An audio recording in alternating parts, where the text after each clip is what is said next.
Good morning, everyone. I hope you guys are all having a blessed day. Hey, I wanted to talk to you about a phrase that, a lot of people don't like, but it's very true. And the phrase is this: you are as close to God as you want to be. And that's very sad, but it's true. You're as close to God as you want to be. Peter tells us in 1 Peter 5:8, this is what he says.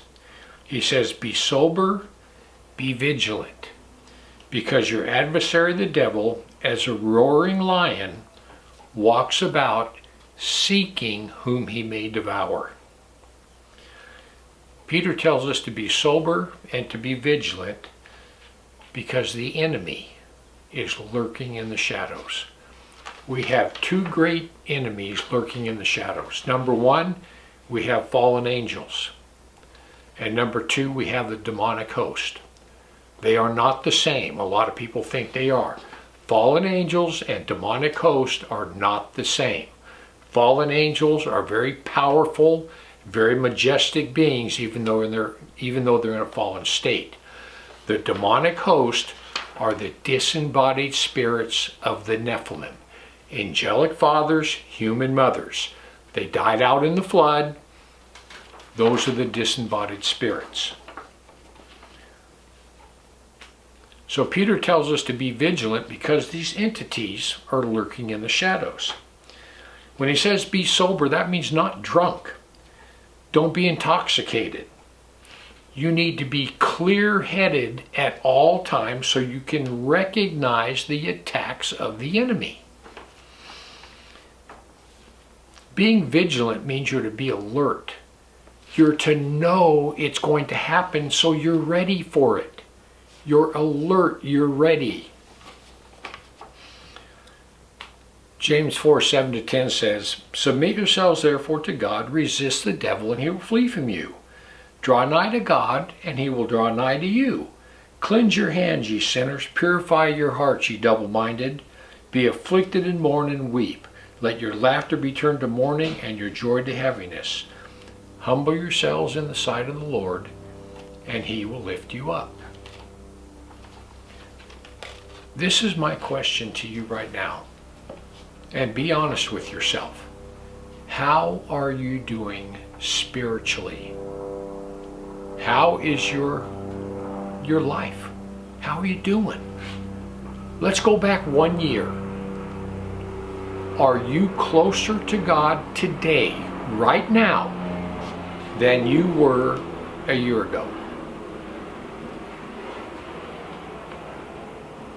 Simple question.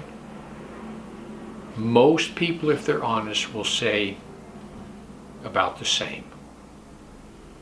You know why? Because you're as close to God as you care to be. And we need to fix that.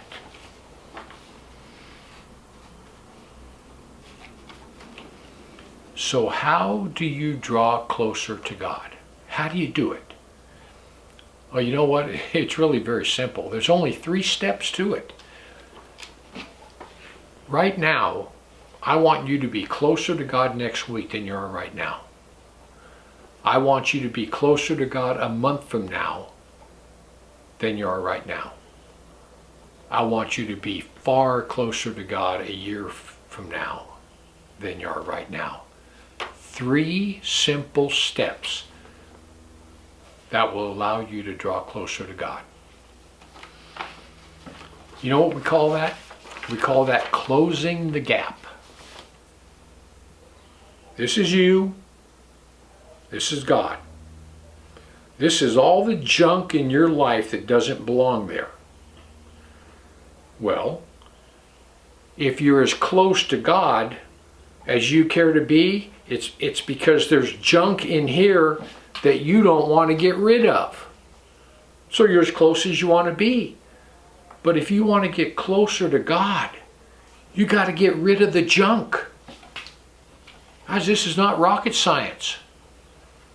Draw closer to God, get rid of the junk. How do you do that? 3 steps. First and foremost,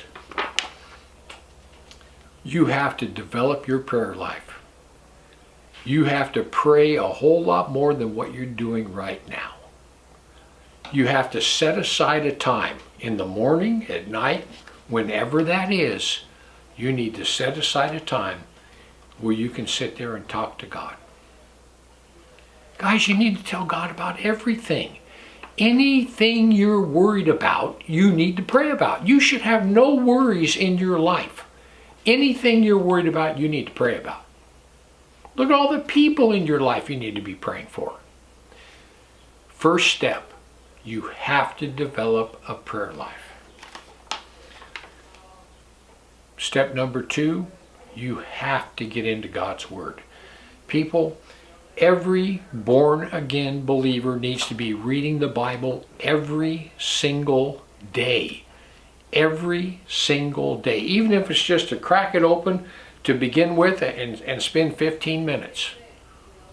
You have to be in God's Word because that's how God speaks to you. When you're reading your Word, all you're going to do is sit there and say, yeah, God, I need to work on that. Yeah, I need to work on that. Yeah, I need to work on that. And everything you work on that draws you closer to God. So you need to develop a prayer life. You need to spend time in God's Word. And lastly, you need to get rid of all these things that are between you and God. And y'all know what I'm about to say because we say this probably several hundred times a year. You need to get rid of anything that doesn't belong in your life, and that always comes in one of 3 ways. People, places, and things. All this stuff that's between you and God is people, places, or things. There are people in your life, if you're bringing them up, you can keep them there. If they're dragging you down, you need to get rid of them. Places. Is there any place that you're going that you know darn good and well you shouldn't be going there? Bars? Maybe you get your palm read every once in a while? Could be anything. Is there any place you go that you know darn good and well you shouldn't be going there? And lastly, things. Are there things in your life that are coming between you and God? People, it's called closing the gap. Get rid of all the junk that's between you and God. This is why you need to do that. And this is what you need to recognize. Right now, you're as close to God as you want to be. And the reason that is because you refuse to get rid of the junk that's between you and God. Guys, listen. If you'll close the gap, if you'll get rid of the junk, God will bless you immensely. All this junk in the middle, all that's doing, that's keeping God from blessing you. Get rid of it. I know, this is not a fun lesson, I know that. But guys, listen. If you want to be blessed, close the gap. Draw closer to God. And you'll be blessed because of it. That's all I can say. Anyhow, I just want to give you something to think about. Heaven or hell, you choose. But just remember, once you take your last breath, it's a done deal.